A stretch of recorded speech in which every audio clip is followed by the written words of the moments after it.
आज हामी प्रस्तुति र संरचनालाई हेर्नेछौँ। पहिले चाहिँ प्रस्तुतिमा जाउँ हामी। र प्रस्तुति भनेको के हो भन्ने कुराहरू मैले थोरै परिभाषा तपाईँहरूलाई दिइहालेँ। यो चाहिँ के भन्दाखेरि तयार पारिएको परमेश्वरको सन्देशलाई विश्वासी सामु स्पष्ट, स्वाभाविक र प्रभावकारी रूपमा के हो पस्किने कलालाई चाहिँ के भयो, प्रस्तुति भयो, प्रेजेन्टेसन भयो। यो चाहिँ प्रवचनमा मात्रै नभएर होइन, विविध क्षेत्रहरूमा तपाईँले कुनै भाषण गर्नु पर्यो अथवा तपाईँले कुनैमा चाहिँ सञ्चालन गर्नु पर्यो होइन, तपाईँले चाहिँ कुनै कार्यक्रमहरू सञ्चालन गर्नु पर्यो भने पनि त्यसको लागि चाहिँ यही सूत्र चाहिँ काम लाग्छ। तर विशेष गरी हामीले चाहिँ वाक्यात्मक प्रचारमा भएको कारणले गर्दाखेरि यसलाई हामीले के गर्छौँ भन्दाखेरि कसरी दिने भन्ने कुरा चाहिँ हामीले बताउँदछौँ। एउटा फोटो छ मसँग, एउटा प्रश्न सँगसँगै छ। तपाईँलाई यो खाना दियो भने तपाईँ खानुहुन्छ कि खानुहुन्न? एक दुईजना बोल्नुहोस् त।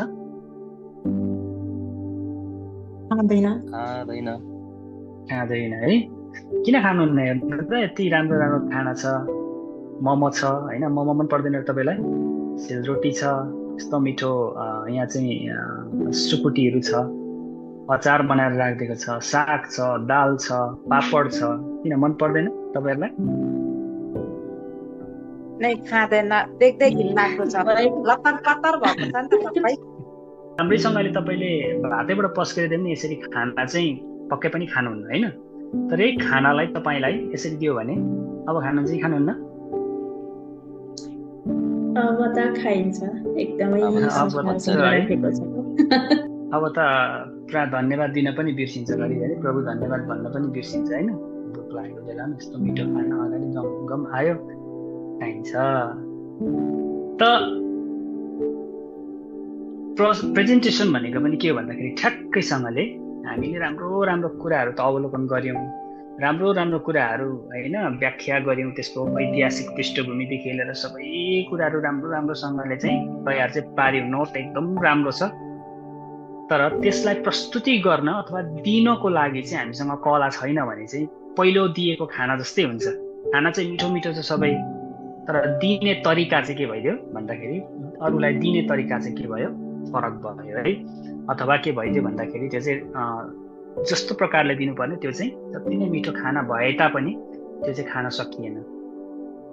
प्रवचनलाई पनि जब तपाईँले राम्रो दुःख गर्नुहुन्छ, 15 दिन 20 दिन लाएर तयार गर्नुहुन्छ होइन, सबै तरिकाले चाहिँ तयार गर्नुहुन्छ, तर त्यसलाई प्रस्तुति गर्ने तरिका जान्नु भएन भने, हामीले जानेनौँ भने त्यो पनि कस्तो हुन्छ भन्दाखेरि लतर पतर दिएर दिएको खाना जस्तै हुन्छ है। त्यस कारणले गर्दाखेरि खाना जति नै मिठो भए पनि त्यसलाई चाहिँ के हुन्छ भन्दाखेरि दिने तरिकाबाट, प्रस्तुति दिने तरिकाबाट चाहिँ फरक परे जस्तै जतिसुकै राम्रो वचन बोले तापनि त्यसलाई राम्रोसँगले बाँड्न सकिएन भने त्यो वचन होइन त्यति के हुँदैन, अर्थहीन हुन्छ अथवा अर्थ त्यसले चाहिँ जति प्रकारले मेहनत गरेको छ त्यसको अर्थ चाहिँ रहँदैन। यस कारणले गर्दाखेरि बाइबलले नहमियाको पुस्तकमा तपाईँले हेर्नुभयो भने नहमिया 8:8 हामीले पहिला नै हेरिसकेका छौँ।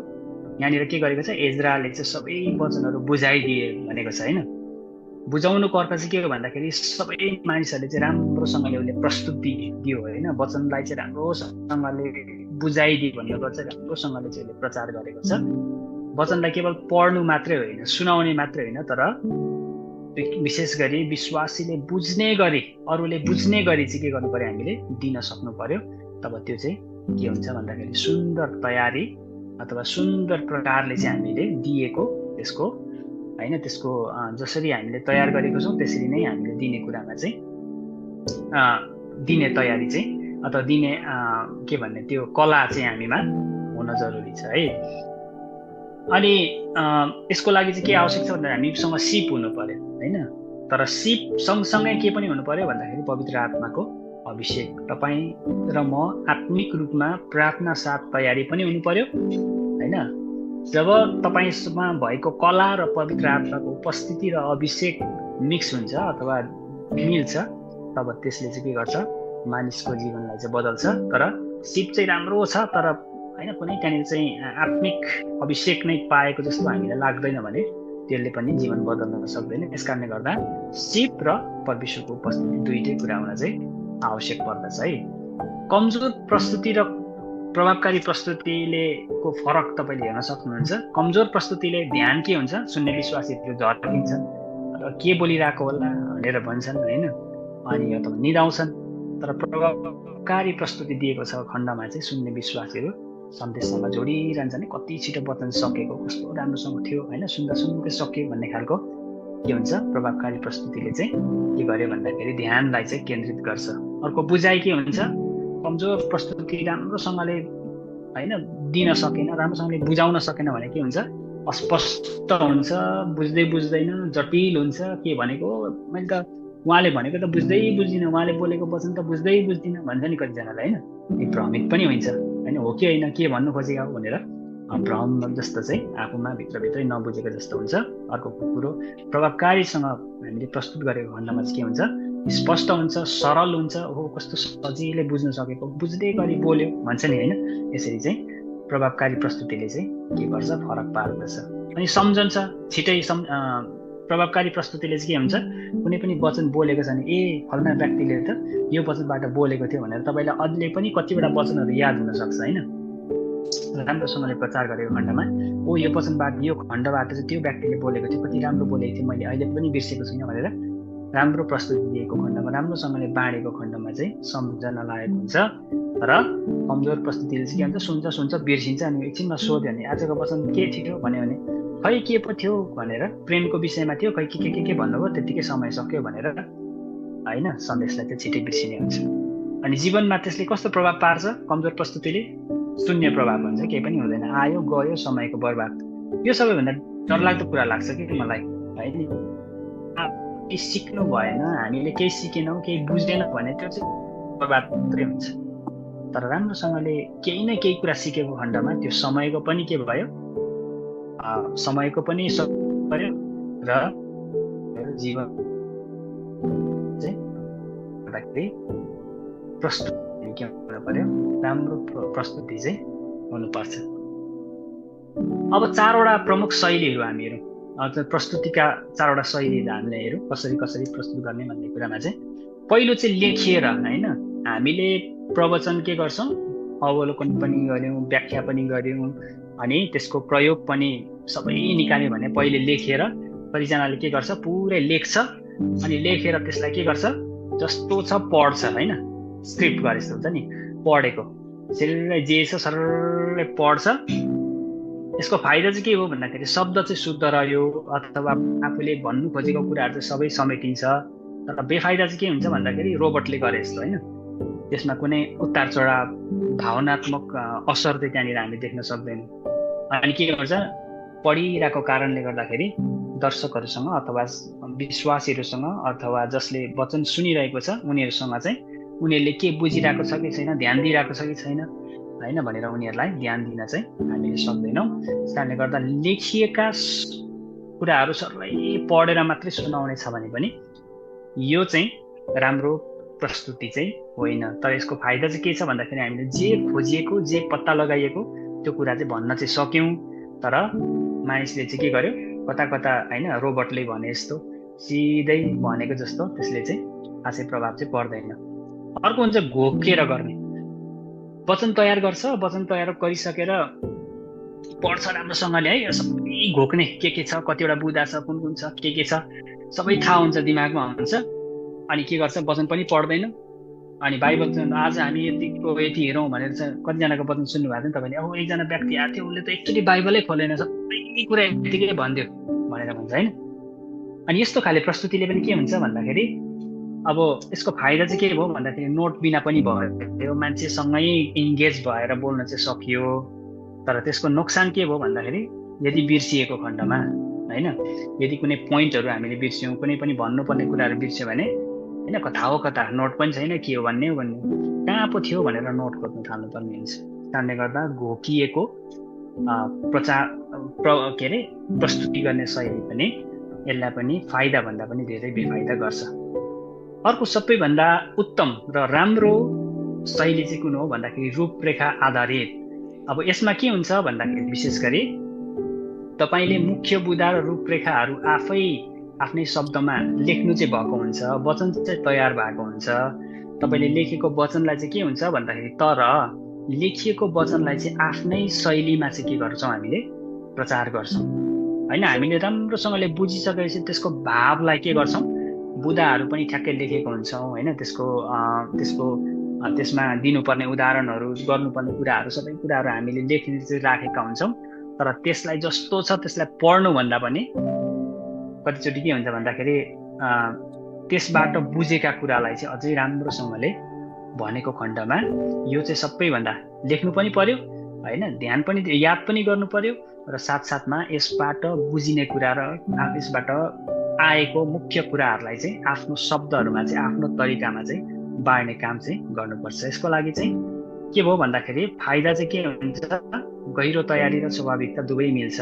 तयारी पनि हामीले गर्नु पर्यो त्यसमा, र त्यसको मूल कुराहरू, बुझेको कुराहरू पनि हामीले के गर्नु पर्यो, त्यहाँबाट भएका कुराहरू चाहिँ अरूलाई हामीले बाँड्न सक्छौँ। अनि व्याख्यात्मक प्रचारको लागि चाहिँ सबैभन्दा राम्रो तरिका चाहिँ यही हो। अब किन भन्दाखेरि यसको फाइदाहरू के हुन्छ भन्ने कुराहरू हामीले केही तल हेर्दछौँ। कोही चाहिँ हुन्छ अचानक रूपमा तयार गर्ने, कुनै पनि तयारी हुँदैन होइन। वचन छ है भन्यो अनि सबै प्रभुसँग के बोल्नुहुन्छ भनेर ठ्याक्कै बाइबल यस्तो खोल्यो अनि एउटा पद आउँछ सट्टै, अनि त्यतिखेर लु म त ट्यालेन्ट छु है यो विषयमा, त पहिले पनि बोलेको, यो विषयमा त्यस्तो भनेर मलाई सब आउँछ भनेर अचानक बोल्ने यो तरिका चाहिँ के हुन्छ भन्दाखेरि फाइदा के भयो, आकस्मिक अवस्थामा चाहिँ प्रयोग भयो।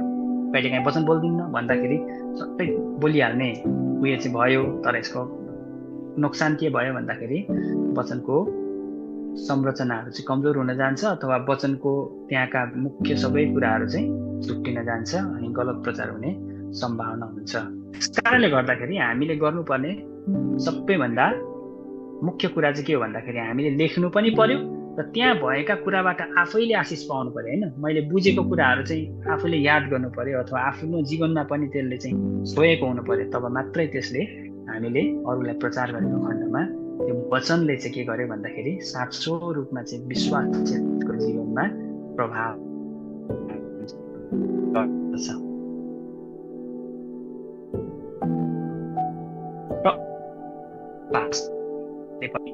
प्रस्तुतिलाई चाहिँ के गर्छ, फरक पार्दछ। स्वरको उतार चढाव हुनु पर्यो होइन। महत्त्वपूर्ण कुराहरू अथवा नरम पार्ने, कहाँनिर अलिकति ठुलो बोल्ने, कहाँनिर सानो पार्ने, कहाँनिर नरम हुने, कहाँनिर अलिकति बोल्ड तरिकाले बोल्ने भनेर चाहिँ हामीले के गर्नु पर्यो, सुरुदेखि अन्त्यसम्म एउटै लयमा होइन तर त्यसको उतार चढावमा होइन। प्रभुको महिमा गर्नु छ परमेश्वरको प्रशंसा गर भन्ने, तर अनि फेरि कुनै ठाउँमा नम्र हुनुपर्ने छ भने आवाजहरूलाई होइन तलमाथि अलिकति त्यसलाई के भन्छ, तपाईँले त्यसको उतार चढावहरूलाई चाहिँ, भाषाहरूको उतार चढावहरूलाई चाहिँ, बोलीहरूको उतार चढाव, कहाँनिर ठुलो बोल्नुपर्ने, कहाँनिर सानो बोल्नुपर्ने, त्यसलाई चाहिँ के गर्नु पर्यो, गर्दाखेरि चाहिँ ध्यान दिनु पर्यो। रोबोट जस्तो सिधा एउटा लयमा तपाईँले यो देख्नु भएको छ नि, जेमिनाईहरू, च्याट जिपिटीहरूमा कहिलेकाहीँ कुरा गर्नु भएको छ भने कसरी बोल्छ उनीहरू, सिधा बोल्छ होइन। कुनै त्यो फिलिङ्स नै हुँदैन बोल्दाखेरि, त्यो कुनै प्रकारको भावनात्मक प्रभाव नै पर्दैन। तपाईँलाई राम्रो सल्लाह त्यसले किन दियोस् होइन, त्यसले बोलेको कुराले तपाईँलाई के गर्छ, राम्रो प्रभाव चाहिँ पर्दैन। तर बोल्ने तरिकाले पनि मान्छेमा के गर्छ, फरक पार्दछ होइन। कहाँनिर नम्र तरिकाले बोल्ने, कहाँनिर उच्च स्वरमा बोल्ने। फेरि कोही चाहिँ हुन्छ चिच्याकै सुरुदेखि अन्तिमसम्म है ठुलो आवाजमा बोल्ने, ठुल्ठुलै आवाजमा बोल्यो भने मान्छे के हुन्छ, झर्किन्छ होइन, धर्को मान्छ। त्यस कारणले गर्दा बोलीको उतार चढावलाई पनि हामीले के गर्नु पर्यो, ध्यान दिनु पर्यो। गति र रोकावट भनेको चाहिँ हतारमा कोही चाहिँ फेरि 15 मिनटमा सक्नुपर्ने छ होइन, छिटो बोल्ने बानी हुन्छ, सकिहाल्नु पर्ने छ भनेर गऱ्यो भने पनि त्यो प्रकारले बोल्दाखेरि पनि के भयो, त्यहाँनिर चाहिँ मानिसहरूलाई चाहिँ, सुन्ने मानिसहरूलाई चाहिँ के हुन्छ, प्रभाव पर्दैन। तर के गर्नु पर्यो भन्दाखेरि मुख्य बुदाहरूलाई चाहिँ विशेष गरी हामी बुदाहरू निकाल्छौँ व्याख्यात्मक प्रचारमा, पछि हामी स्ट्रक्चरमा आउँदाखेरि, संरचनामा आउँदा त्यो कुराहरू हेर्नेछौँ। तर जुन मुख्य बुदाहरू छ, मुख्य विषय छ, जुन मुख्य बुदाहरू छ, त्यसलाई चाहिँ के गर्नु पर्यो, मानिसहरूले बुझ्ने तरिकाले, राम्रोसँगले, स्पष्टसँगले बुझ्ने तरिकाले त्यसलाई चाहिँ गरिदिनु पर्यो है। अनि कुनै कुराहरू छन् जुन कुराहरू चाहिँ मानिसहरूले सोच्नुपर्छ भने त्यो समयमा चाहिँ के गर्नु पर्यो, बिस्तारै आफ्नो वाक्यलाई पुरा गरिसकेपछि केही समय रोक्ने, सोच्ने मौकै दिँदैन, बोलेको छ एकरो बोलेको छ भने त्यसले हामीलाई के गर्दैन भन्दाखेरि हाम्रो मस्तिष्कमा, सुन्ने मानिसहरूको मस्तिष्कमा चाहिँ त्यसले होइन त्यो राम्रोसँगले चपाउनको लागि चाहिँ अथवा त्यसलाई लिनको लागि चाहिँ थोरै समय बिचमा ग्याप राख्ने। फेरि ग्याप राख्ने भन्दै गर्दाखेरि यति लामो एउटा वचन बोल्यो होइन 25-30 सेकेन्ड अथवा 1 मिनट जति चाहिँ चुपचाप लागेर बस्यो भने त्यो पनि त्यसले चाहिँ के गरेन, फाइदा चाहिँ पुऱ्याउँदैन। यस कारणले गर्दाखेरि गति र रोकावटलाई पनि हामीले ध्यान दिनुपर्छ। अनि सबैभन्दा महत्त्वपूर्ण समस्या मानिसहरूको के छ भन्दाखेरि हाम्रो भाषाहरू स्पष्ट हुँदैन होइन, बोल्ने तरिकाहरू। हाम्रो बुझाइ के हुन्छ भन्दाखेरि हुन त हामी त्यस्तै पृष्ठभूमिबाट पनि आयौँ। अङ्ग्रेजी अलिअलि बोल्यो भने चाहिँ त्यो चाहिँ एडभान्स अलिकति, मैले पनि फेरि अङ्ग्रेजी बोलिहालेँ, त्यो चाहिँ अलिकति जान्ने, अलिकति धेरै कुराहरू बुझेको भन्ने खालको बुझाइ चाहिँ हाम्रो धेरै हुने गर्दछ। त्यस कारणले गर्दा तपाईँले कतिजनाको वचनहरू हेर्नु भएको छ अङ्ग्रेजी र नेपाली मिसार होइन बोलिरहेको छ। त्यो त्यस्तै व्यक्तिहरूको बिचमा त ठिकै होला, बुझ्नेहरूको बिचमा त ठिकै होला, तर विश्वासीहरू विशेष गरी हामी होइन एउटा साधारण परिवारबाट, साधारण पृष्ठभूमिबाट आएको कारणले गर्दाखेरि हामीले बोल्ने भाषाहरूलाई पनि हामीले के गर्नु पर्यो, विशेष गरी स्पष्टसँगले बुझ्ने, गहिरो शब्दहरू, संस्कृतको शब्दहरू बोलिदिने, कति चाहिँ हुन्छ नि एकदमै औपचारिक शब्दहरू बोल्ने कुराहरूबाट पनि हामी विशेष गरी के गर्नु पर्यो, याद गर्नु पर्यो, ध्यान पुर्याउनु पर्यो होइन। सुन्ने व्यक्तिहरू कुन किसिमको छन्, मलाई खुसी लाग्छ हाम्रो शर्मिला दिदीले एकचोटि मलाई यो कुरा सम्झाउनु भएको थियो है। कतिचोटि अब नचाहँदा पनि कुनै शब्दहरू आइपर्छ जुन चाहिँ अङ्ग्रेजीमा हामी बोल्ने गर्छौँ। अनि हाम्रो शर्मिला दिदीले मलाई एकचोटि भन्नुभएको थियो यस्तो कुराहरूलाई चाहिँ अलिकति तपाईँले याद गरिदिनुहोस् भन्नुभएको थियो है। म सकेसम्म बुझ्ने भाषामा, बुझ्ने शैलीमा, बुझ्ने तरिकाले आफ्नो शब्दहरूलाई निकाल्ने प्रयास गर्छु। तर हाम्रो बानी कहिलेकाहीँ के हुन्छ भन्दाखेरि होइन ठुलो शब्द बोल्यो भने चाहिँ, अलिकति गहिरो शब्द बोल्यो भने चाहिँ मानिसहरूलाई चाहिँ त्यसले प्रभाव पर्छ जस्तो हामीलाई लाग्न सक्छ कहिलेकाहीँ। त्यस कारणले गर्दा त्यसमा पनि हामीले ध्यान दिनुपर्छ। मानिसले बुझ्ने भाषामा, बुझ्ने तरिकाले हामीले भाषाहरूको छनौट चाहिँ गर्नु पर्यो। अनि विशेष गरी थेगे भनेको चाहिँ थेगो भन्नु खोजेको है। थेगो बोल्ने बानी हुन्छ हाम्रो, थेगो चाहिँ भन्ने कुरा। म पनि यो रेकर्डहरू सुन्दाखेरि यो रेकर्ड सुन्छु पछि गएर म, अनि मेरो धेरै कमजोरीहरू म त्यहाँ भेट्छु गर्ने बानी होइन। अनि चाहिँ गर्दै बोल्ने बानी गरेको। अनि यो विभिन्न थेगोहरू चाहिँ आफ्नो हुन्छ होइन। यो बोल्ने तरिकामा चाहिँ थेगोहरूलाई चाहिँ हामीले याद गर्नु पर्यो। मेरो कुन कुरालाई अथवा कुन कुरा दोहोऱ्याइरहेको छ, सुधार्नु पर्छ भनेर चाहिँ के गर्नु पर्यो, ध्यान दिनु पर्यो। यो है भन्ने शब्दहरू धेरै चल्छ हाम्रो नेपालीमा होइन। है चोले गर्नु है भनेर पटक यस्ता शब्दहरू दोहोरिरहन्छ।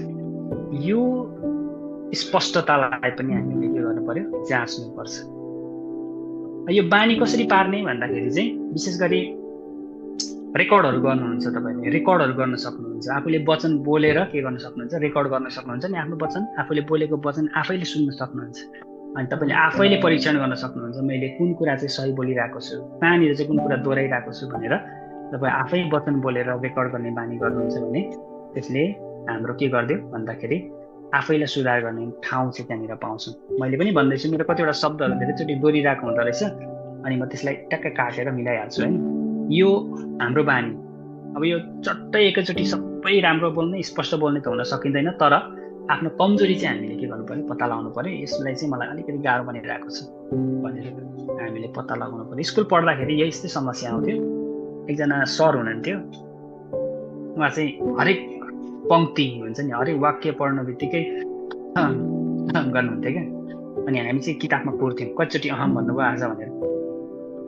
अनि एउटा पिरियड सक्दा ओर्दा उहाँले त भनेको कुराहरू हामी अन्तिम भन्थ्यौँ।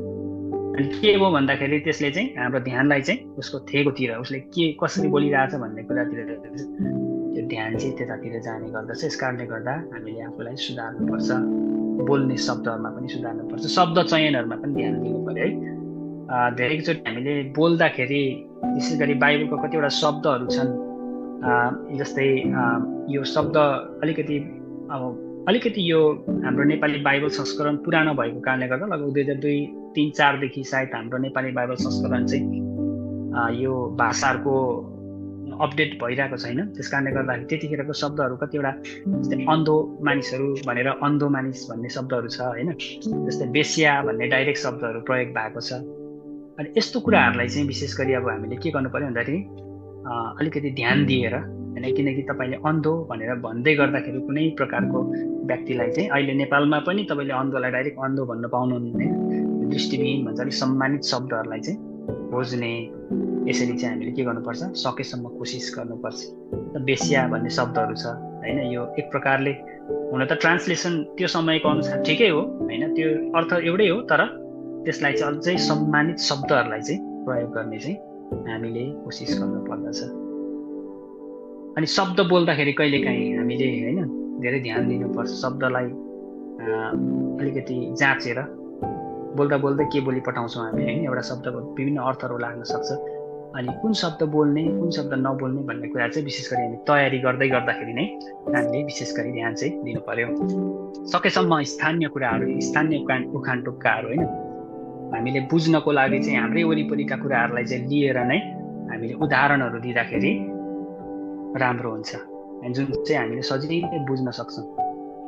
अब अहिले मैले होइन यहाँनिर साधारण प्रकारले वचन बोल्दैछु, तर मैले बिल क्लिन्टनको अथवा जर्ज डब्ल्यू बुशको विषयमा भन्न थालेँ भने अथवा उसको उदाहरणहरू दिन थाल्यो भने कतिचोटि हामी के हुँदैछ, कनेक्ट हुन सक्दैनौँ अथवा जोडिन सक्दैनौँ। तर हाम्रै नेपालको परिवेशको कथाहरू, हाम्रै नेपालको चाहिँ कुनै उदाहरणहरू हामीले भनेको खण्डमा त्यसले चाहिँ हामीलाई के गर्छ, वचनसँग जोड्ने काम गर्छ। येशूले धेरै जसो दृष्टान्त भन्दाखेरि के को विषयमा भन्नुभयो भन्दाखेरि होइन किसानको विषयमा भन्नुभयो, फसलको विषयमा भन्नुभयो।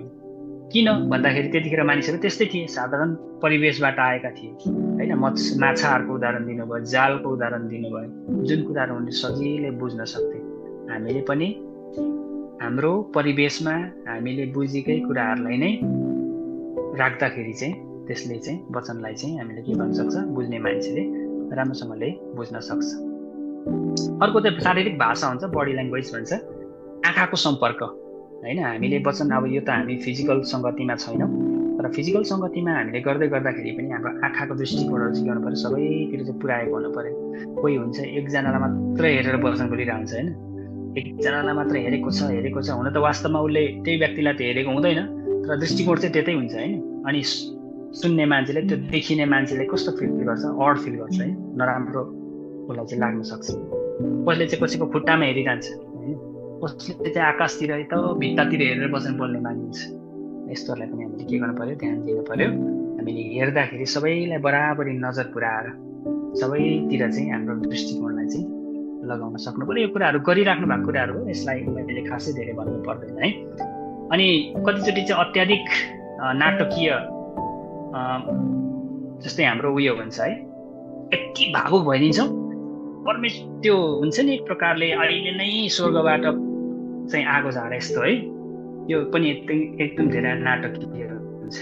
सकेसम्म तपाईँको स्वभाव जस्तो छ त्यस्तै प्रकारले वचन प्रचार गर्नुभयो भने के हुन्छ, सुन्ने मान्छे चाहिँ सजिलै कनेक्ट हुन्छ। अरू बेला चाहिँ यति रुखो बोल्ने, अरू बेला चाहिँ यस्तो बोल्ने होइन, वचन बोल्दा चाहिँ नम्र बोल्यो भने खासै विश्वास लाग्दैन हामीलाई होइन, नाटकीय जस्तो लाग्न सक्छ, देखावटी जस्तो लाग्न सक्छ। कारण त हाम्रो स्वभाव जस्तै छ, त्यसलाई सकेसम्म फेरि अलिकति कडा स्वभाव छ भने कडाले बोल्नुहोस् भन्नु खोज्यो भने है, सकेसम्म हाम्रो स्वभावहरूलाई पनि के गर्नु पर्यो, वचनसँग चाहिँ ढाल्न सक्नु पर्यो। हामी जस्तो छौँ त्यस्तै प्रकारले चाहिँ हामीले प्रस्तुति गरेको खण्डमा नाटकीय चाहिँ लाग्दैन। स्वाभाविक रूपमा चाहिँ हावभावहरू चाहिँ गर्नु पर्यो। उभिने तरिकाहरू पनि हुन्छ, एक ठाउँ उभिरहने होइन, पोलपिटै नछोड्ने। कोही चाहिँ हुन्छ, कोही चाहिँ फेरि कुदेकै वारदेखि पर कुदेकै हुन्छ। त्यसबाट पनि हामी सिकाउनु पर्यो होइन, कतिखेर ठ्याक्कै बोल्ने, कतिखेर उभिने, कतिखेर मानिसहरूलाई चाहिँ।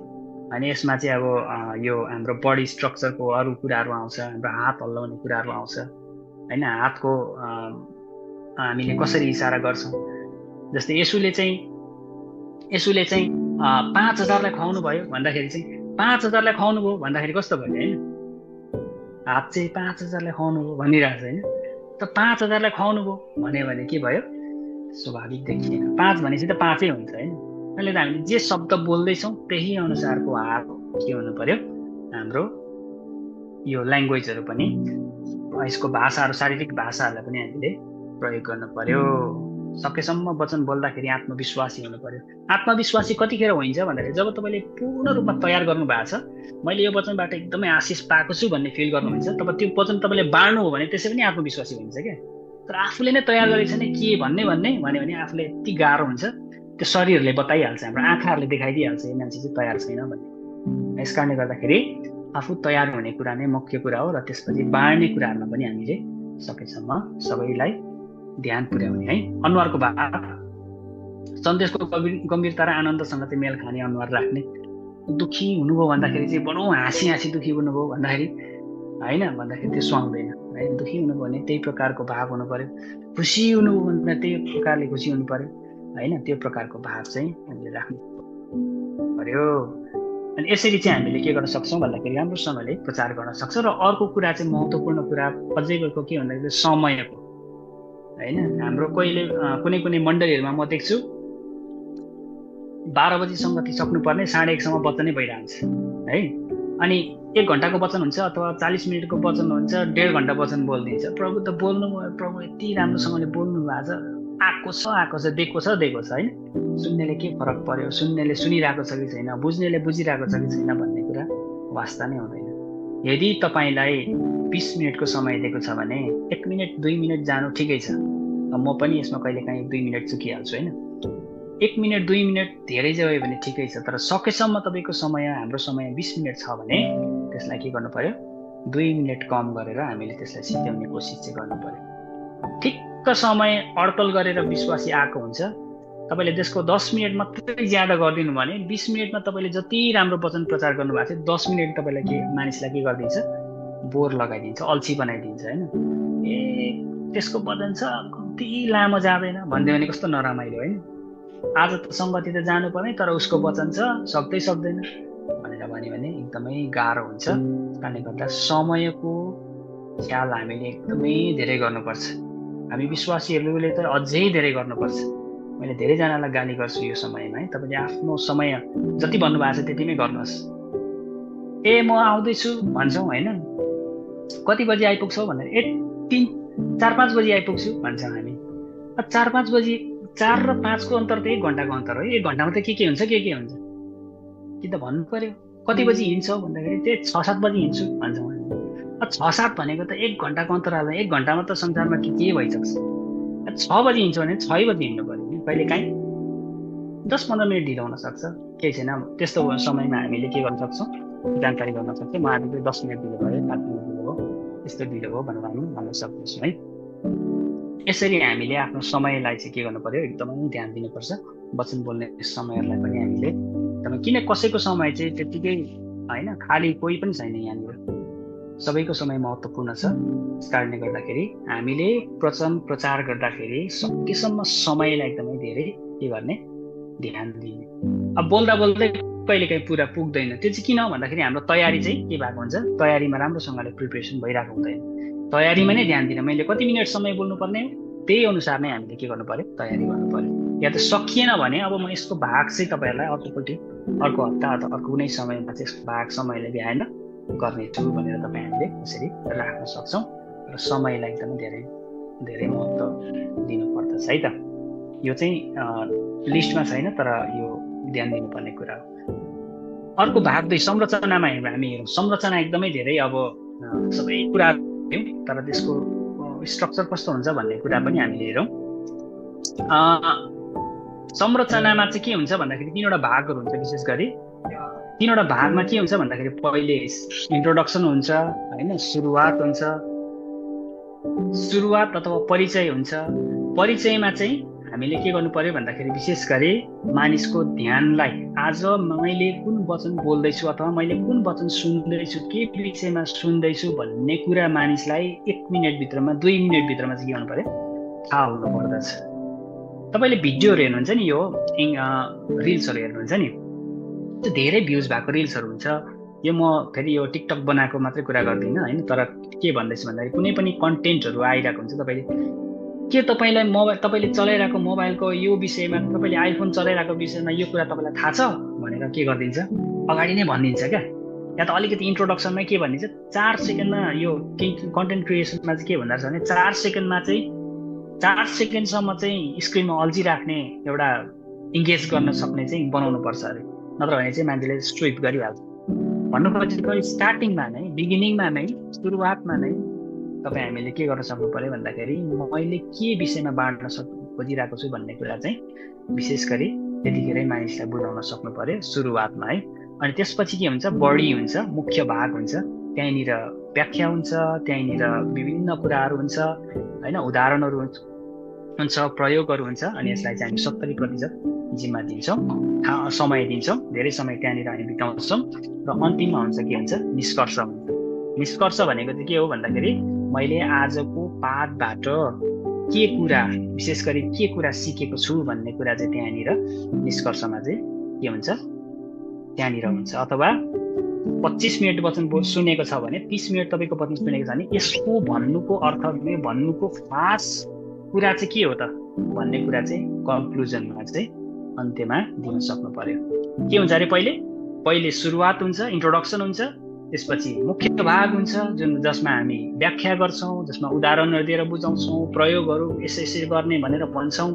अनि त्यसपछि अन्त्यमा चाहिँ निष्कर्षमा चाहिँ हामी त्यसको के गर्छौँ भन्दाखेरि निष्कर्षमा सबै कुराहरू 2 लाइनमा सबैको सार चाहिँ बताइदिन्छौँ।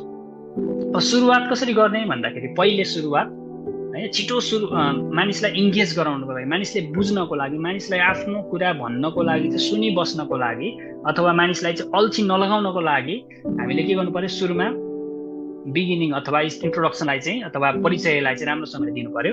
अब कसरी हामीले सुरु गर्न सक्छौँ भन्दाखेरि आज तपाईँको बिचमा म यस्तो वचन बोल्दैछु भनेर कुनै एउटा प्रश्न सोध्न सक्नुहुन्छ। जस्तै आज दिउँसोको कुनै सङ्गतिहरू भयो होइन, कुनै सङ्गतिहरूमा चाहिँ तपाईँले के गर्नुहुन्छ भने पवित्र आत्मा, यो एकछिन हामी उदाहरणमा म पछि पनि दिन्छु, तर भन्नु खोजेको चाहिँ सुरुमा कुनै प्रश्नहरूद्वारा तपाईँले के गर्न सक्नुहुन्छ भन्दाखेरि मानिसहरूलाई चाहिँ आफूतिर केन्द्रित गर्न सक्नुहुन्छ। हामीले त्यसरी चाहिँ अरूलाई केन्द्रित गर्न सक्छ। के तपाईँले कहिले अरूको गल्ती देखेर आफ्नो गल्ती बिर्सनु भएको छ भनेर प्रश्न गर्दाखेरि ओहो मानिसले सोच्ने मौका पाउँछ होइन। अनि त्यसपछि मत्ती 7:1 पढ्दाखेरि हामीले त्यसको के गर्छौँ, हामी यस्तै हुन्छौँ भनेर हामी आफ्नो वचन चाहिँ के गर्छौँ, सुरु गर्दछौँ। कथा र घटना चाहिँ जहिले पनि के हुनु पर्यो, छोटो हुनु पर्यो। मैले यो धेरै पत्र भनिसकेको छु। हाम्रो समस्या वचन छोटो हुन्छ, कथा धेरै लामो हुन्छ होइन। यस्तो कुराहरूबाट चाहिँ होसियार हुनुपर्छ। उदाहरणहरू जहिले पनि सटिक हुनु पर्यो र बुदासँग मिल्ने चाहिँ हुनु पर्यो। तपाईँको आफ्नो कथा सुन्नको लागि कोही पनि होइन आएका हुँदैनन्, मेरो कथा सुन्नको लागि आएका हुँदैनन्। सकेसम्म हामीले के गर्नु पर्यो, सटिक कथाहरू, सटिक दृष्टान्तहरू, सटिक उदाहरणहरू चाहिँ दिने कोसिस चाहिँ गर्नुपर्छ, ताकि त्यो मुख्य वचनलाई चाहिँ के गरोस्, त्यसले चाहिँ सपोर्ट गरोस्। समाजमा घटेका न्याय र जीवनसँग सम्बन्धित घटनाहरू जोड्ने होइन, वर्तमान परिस्थितिमा जे घटनाहरू भइरहेछ त्यही कुराहरूसँग जोडेर चाहिँ हामीले त्यसको के गर्न सक्छौँ, सुरुवातमा हामीले कुनै कुराहरू ल्याउन सक्छौँ। अथवा तथ्याङ्कहरू, अहिले आइरहेको समाचारहरू, अहिले आइरहेको कुराहरू, अहिले भइरहेको व्यक्तिगत जीवनमा कसैको जीवनमा भइरहेको कुनै कुराहरूलाई लिएर होइन, विशेष गरी वचनलाई चाहिँ हामी सुरु गर्ने। आज हामीले हेऱ्यौँ, उदाहरणको लागि मैले भन्न सक्छु कि हाम्रो नेपालमा चाहिँ एउटा धार्मिक द्वन्द्व भइरहेको छ। अब यसले के देखाउँदछ भनेर हामीले होइन त्यो घटनाक्रमलाई चाहिँ लान सक्छौँ। हाम्रो देशमा चाहिँ यस्तो यस्तो भइरहेछ भनेर भन्यो भने त्यही अनुसारको वचन लानको लागि चाहिँ हामीले सुरुवात गर्नको लागि चाहिँ सजिलो हुन्छ। अनि के गर्छ, सामयिक गम्भीरता देखाउन चाहिँ सहयोग हुन्छ भनेको चाहिँ घटनाहरूले सँग जोड्न सकेको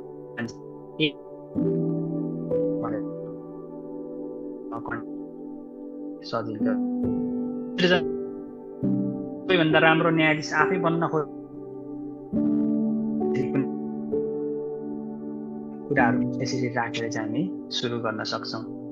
अब निष्कर्षमा ध्यान दिनुपर्ने कुराहरू के हो भन्दाखेरि निष्कर्ष बनाउने 3 तरिकाहरू, कथा दोहोऱ्याउने, दोहोऱ्याएर टुङ्ग्याउने। जस्तै हामीले बुदाहरू राखेको हुन्छौँ, यो अर्को हप्ता हामी यसलाई अझै राम्रोसँगले हेर्ने हुन्छौँ।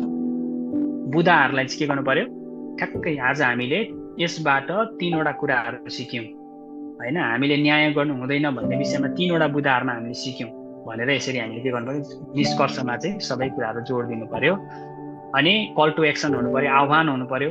अब हामीले यस्तो गर्नु हुँदैन, अब हामी यस्तो गर्ने खालको विश्वासी हौँ, अब तपाईँ र म चाहिँ जुन वचनको हामीले शीर्षक बोलेको छ, जुन वचनबाट हामीले बोलेको छौँ, त्यसबाट हामीहरू चाहिँ यस्तो खालले गर्ने विश्वासीहरू भएको हुनुपर्दछ अथवा हुनुपर्छ भने चाहिँ हामीले त्यसलाई एक्सनमा चाहिँ अथवा आह्वानमा चाहिँ राख्न सक्दछौँ है। कसरी गर्ने भन्ने कुराहरू पनि त्यहाँनिर हामीले त्यसरी राख्न सक्दछौँ। अनि अन्त्यमा प्रार्थना गरेर हामी के गर्छौँ, अन्त्य गर्छौँ। यो वास्तवमा वचन प्रचार गर्ने, क्लोजिङ गर्ने सबैभन्दा राम्रो उयो पनि हो। आउनुहोस् हामी आजको दिनमा प्रार्थना गरेर यो वचनलाई अन्त्य गर्नेछौँ भनेर सक्न पनि सक्छौँ। तर विशेष गरी यो कतिवटा मण्डलीमा चाहिँ अन्तिम वचनको लागि अन्तिम प्रार्थनाहरू गर्ने बानी चाहिँ सञ्चालकले नै गर्ने भएको कारणले गर्दा, तर पनि अन्तिममा प्रार्थना गरेर छोटो प्रार्थना गरेर क्लोजिङ गर्नुभयो भने हामीले गऱ्यौँ भने त्यो चाहिँ राम्रो भयो है। सुरुवातलाई जहिले पनि लामो बनाउनु हुँदैन भन्ने खोजेको, परिचयलाई चाहिँ यति लामो दिनु हो। परिचय दिँदा दिँदा दिँदा मुख्य विषय भन्नुपर्ने कुरा त मुख्य कुरालाई नै कहिले गर्छ, त्यसले चाहिँ समयलाई चाहिँ बर्बाद गरिदिन्छ। त्यस कारणले गर्दाखेरि सुरुवात छोटो हुनु पर्यो, मुख्य बढी ठुलो हुनु पर्यो, अनि निष्कर्ष पनि सानो हुनु पर्यो। अथवा निष्कर्षमा विषय थप्ने मुख्य बुदाहरूमा चाहिँ जुन कुराहरूमा चाहिँ व्याख्या गरेको छ, सारांश चाहिँ अर्कैतिर लगिदियो भने त्यसले के गरिदियो भन्दाखेरि राम्रो कुरा चाहिँ दिएन अथवा राम्रो सँगले टुङ्ग्याउने काम चाहिँ हामीले गर्न सकेनौँ, अथवा मानिस कन्फ्युज हुने अथवा त्यसले चाहिँ दुई विधा पर्ने चाहिँ हुने गर्दछ। केन्द्रीय विचारमा केन्द्रित हुनु पर्यो भनेको चाहिँ मैले सुरुदेखि भनेको छु। अर्को हप्ता पनि हामी अझै यसलाई हेर्नेछौँ कि बाइबलको एउटा मुख्य विषय हुन्छ, मुख्य विषयलाई नै व्याख्या गर्ने हो हामी होइन। त्यहाँ भएको पाठको मुख्य विषयलाई नै हामीले के गर्ने हो, व्याख्या गर्ने हो, बुदाबाट व्याख्या गर्ने हो। अर्को हप्ता म अझै राम्रो यसमा उदाहरण दिएर तपाईँहरूलाई यो विषयमा चाहिँ स्पष्ट पारिदिनेछु, कसरी मुख्य विषय निकाल्ने अथवा मुख्य विषयलाई कसरी पत्ता लगाउने भन्ने कुराहरू हामी अर्को हप्ता हामी हेर्नेछौँ। के हुन्छ भन्दाखेरि मुख्य विषयलाई नै हामीले बुदाहरूबाट होइन व्याख्या गर्छौँ। आजको मेरो मुख्य विषय यो छ, अनि यो मुख्य विषयलाई व्याख्या गर्ने त्यही पदबाट चाहिँ अन्य व्याख्या चाहिँ हामीले ल्याउने काम चाहिँ गर्दछौँ। र त्यो चाहिँ के हुनु पर्यो भन्दाखेरि हाम्रो बढी जुन बन्छ, जुन वचनको जुन मुख्य भाग बन्छ, त्यसलाई चाहिँ मुख्य विषयलाई चाहिँ के गर्नु पर्यो भन्दाखेरि सुरुवातमा पनि मुख्य विषयलाई छुनु पर्यो, अनि निष्कर्षले पनि के गर्नु पर्यो, मुख्य विषयलाई नै निष्कर्ष निकालेको हुनुपर्छ। र मुख्य विषयलाई नै अथवा केन्द्रीय विचार पनि भनिन्छ, यसलाई मुख्य कुरा भन्छ नि, कुराको बुँदी खास कुरा भनेर पनि हामीले भन्न सक्छौँ। अनि केन्द्रीय विचार अथवा मेन आइडिया पनि भन्छ कहिले ठाउँमा चाहिँ। यसलाई चाहिँ हामीले के गर्नु पर्यो भन्दाखेरि सुरुवातमा पनि छुनु पर्यो, निष्कर्षमा पनि यसलाई चाहिँ छुएको हुनुपर्दछ। यसरी हामीले के गर्न सक्छौँ भन्दाखेरि वचनलाई चाहिँ हामीले प्रेजेन्टेसन गर्न सक्छौँ। यो तरिकाले चाहिँ हामीले वचनलाई प्रस्तुत गर्न सक्दछौँ।